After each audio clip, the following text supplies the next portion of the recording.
VK52, the Saturday morning meeting. I've really held off quite a long time having a conversation on this topic. So this topic is artificial intelligence. In the selling space, no matter what you sell, usually the salesperson is behind the change. There'll be a change coming. We see the change coming. We fight the change. Once the change comes, then we start moving into the change. And by the time we get to that change, there's another change, and then we're behind the change again. I'd like to challenge everybody watching the Saturday morning meeting to finally get ahead of the change.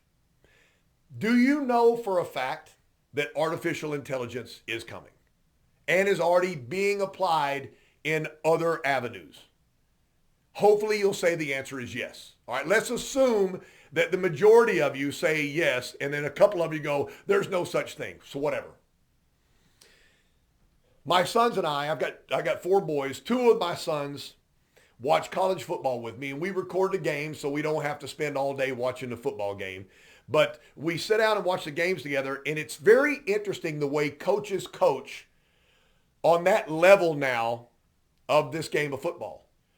They're on their own 48-yard line. It's 4th down and 3. Nobody makes a decision to punt or to go for it. That is done by an algorithm. So the algorithm says, based upon this team, based upon the way they defend, based upon the way your offense is going, based upon all the mathematical parameters for this specific time, go for it on 4th down. Okay? So whether it works or doesn't work, they're starting to work artificial intelligence using algorithms to coach college level football. So if you don't think this is creeping into all parts of life, then you're not right. Eventually, the answers that we get will confirm or use artificial intelligence for our source. So currently, in order to sell, let's say we're selling automobiles, we're selling cars. Let's say you're at a Toyota store. So why wouldn't you Google search or go to YouTube and just put in, how do I become the top selling person in a major metro? Now, I don't know what the answer is going to be because there'll be multiple answers there, and I don't know if they're correct or not correct, but you haven't done it. I mean, you'll tell everybody, I'd like to be number 1, but where's your research on being number 1? Is there an algorithm of where you should place your time and energy, where you should spend your digital minutes, where you should be prospecting out there? Is there an algorithm out there that would increase the impact of you selling yourself? The most important thing for any person to sell is themselves. You know, if I took a Corolla, which is the number 1 selling car in the history of the world, versus another Corolla, they were both white and they were both LE cars. They're the same. They're not the same car, but they're the same. So why would I buy that car from you and not from somebody else that I don't know? Well, the answer is use an algorithm and figure out what would prompt somebody. Why is somebody looking at a white LE? What is the purpose? Why do people buy it? All that information's out there if you know how to dig for it. For years and years in the selling business, to be away from the dealership, to be away from your job cost you money. If you went to a baseball game, you weren't making money.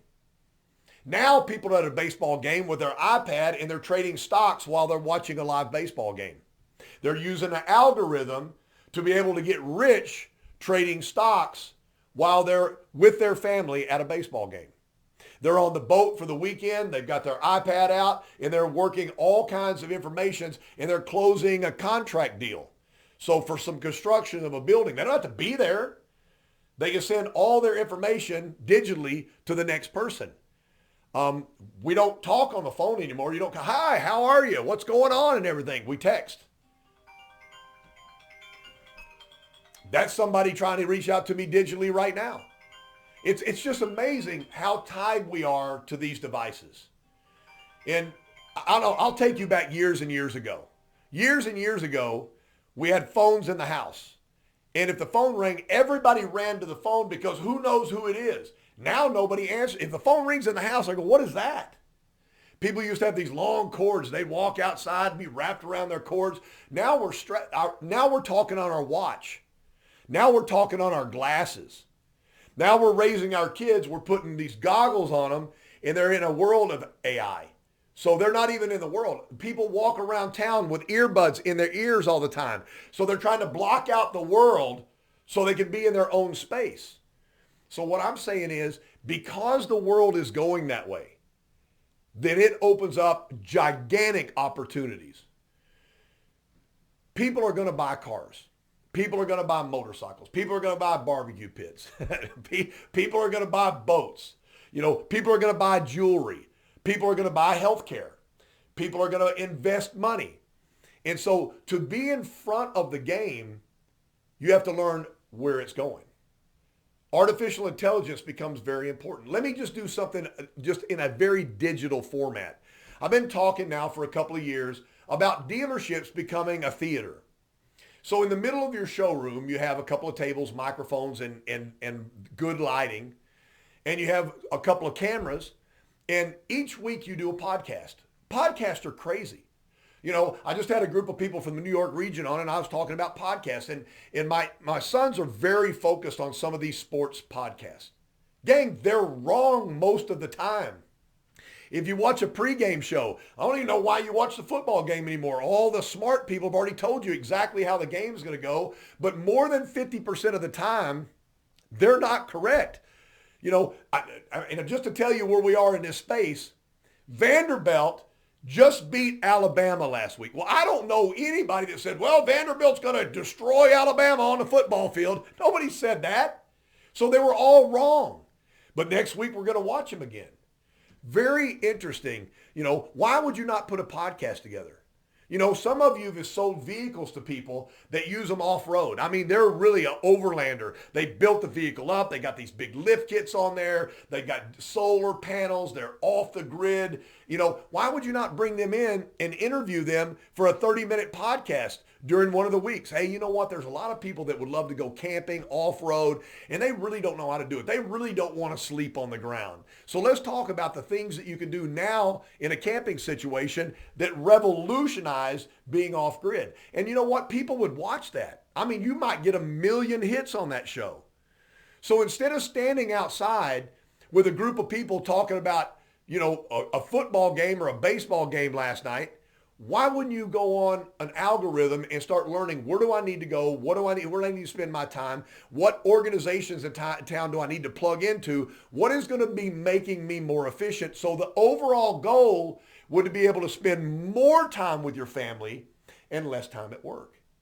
What do tools do? Make you more efficient. Let me give you an analogy I used years ago. Haven't used it in a while. Your boss looks at you and goes, I need you to dig a hole. Now, there are some ready-go people.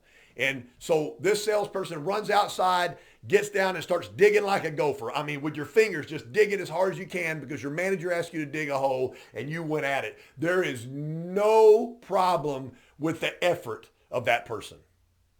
The other person goes down and buys a shovel and starts shoveling the dirt out of the hole. Now, it just appears to me the person with the shovel is going to be more efficient digging the hole than the person digging with their fingers.